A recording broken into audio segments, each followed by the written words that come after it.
উনি যে কোনো দেশের এজেন্ট হিসেবে বাংলাদেশে কাজ করছেন। উনি যখন একটা পাবলিক প্লেসে যে এই ধরনের কাজ করছে, অশালীন ভিডিও কন্টেন্ট তৈরি করছে, ড্রেস চেঞ্জ করছে, এর পাশাপাশি আমাদের যে পাবলিক ট্রান্সপোর্ট মেট্রো রেল, ওখানে গিয়েও দেখা যাচ্ছে যে উনি একজন অপরিচিত পুরুষ মানুষের পায়ের মধ্যে সে শুয়ে পড়ছে। আমার কাছে যথেষ্ট প্রশাসনিক ডকুমেন্টস আছে, যে আমি আগেই বলেছি যে ওনার পাসপোর্টের মেয়াদ 2025 সালে শেষ হয়ে গিয়েছে।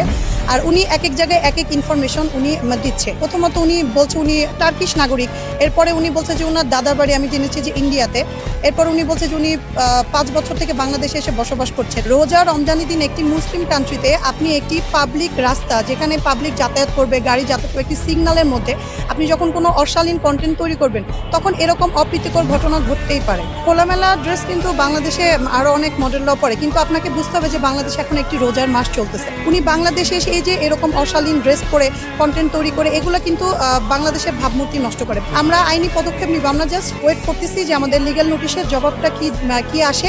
আর ওনাকে অবশ্যই দেশ ত্যাগ করতে হবে, না হলে আমি ওনাকে অবিলম্বে গ্রেফতারের দাবি জানাই।